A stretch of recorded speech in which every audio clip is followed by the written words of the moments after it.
Okay, so we're posting this looking sick because we are sick right now. So we're not looking like looking top notch. Right, 80% of the time I'm not wearing makeup. I'm growing out my hair because I've used to do braids all the time, and right now my hair needs to grow, so it's in kind of small braids, but it's not in like having hairstyles. I have to wait.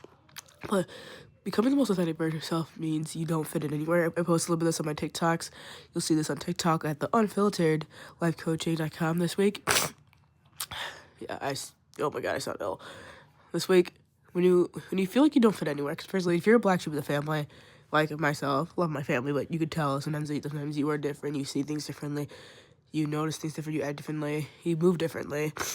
What's normal to everybody else in society and families may not be normal to you. I used to think like that tough love was healthy. I used to think that fighting for people's love was healthy and was normal. That's not normal. Like, I shouldn't have to fight for love consistently. I shouldn't have to try to prove myself to you to get you to see my worth and my value. So once you start working on those things, you don't really fit in anywhere. You don't really fit in like any jobs. You don't fit in any friend groups or family dynamics here and there because you're just your own person.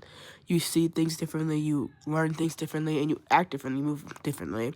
When you start working on the inner parts of you, the inner trauma, and the inner things that actually do bother you that you know need help, you come out a completely different person. Like, let's be honest, everyone has a version of you. You're the villain in someone's stories, and you're the friend in someone's stories. I know I'm a villain in some people's stories, but I also know I'm the friend in someone's stories. I know like a ghost to people. Am I proud of it?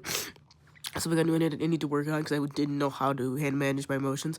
But I know people have ghosted me. I've been a great friend to people. I've been a bad friend to people, and vice versa. But I've also known now how to find those people that I actually want to connect with and try to I'm not gonna keep you in my life. If you want to go, I always have like a policy. The policy I tell people, like, if you want to go, like, the door's over there. I'm not gonna try to hold you, keep trying to hang out with you if I'm getting reciprocated. But you start to notice things and vibes and energies that, hey, these might be your people over here, but hey, these people might not be your people over here. Because everyone grows, everyone changes. That's okay, but you just have to know that you're trying to change the person you actually like, that you can say, look back at yourself and say, hey, I'm proud of this person, or you're just going to follow the crowd. Because when you don't fit into a box and when you work on yourself, you aren't a part of the crowd. You are different.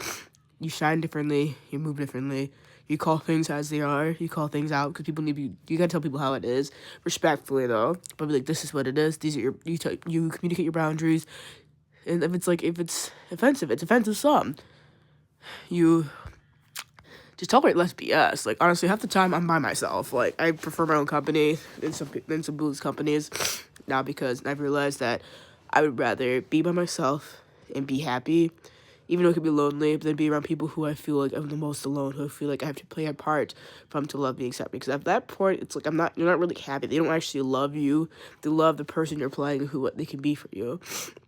So not being fitting into a box, being different, moving different, it's actually a blessing from the good old Lord. I mean, because when people see you, when you come most authentic version of yourself, you could tell that someone's like just super genuine. They're not being an a-hole, just being an a-hole. They're not putting up a front. They're just being themselves. And being yourself is enough for people. People who actually love you for you, not what they can take from you, not what you can give them, will actually stick around and realize this is a good person. I actually value my life, and not take it for granted. Some people will take you for granted, and it sucks. But when you find those people love relationships, friendships, when you make those different connections to family members, it becomes super worth it. So remember, guys, all of you kind of authentic version of yourself, you know? So if you like, comment, subscribe. If you need any life coaching specials, life coaching tips, you click on my link below. I'm handing out free sessions to help life coach women who need freedom from abandonment, adoption trauma, codependency, and complex family dynamics. Love you all. Have a good night. Bye.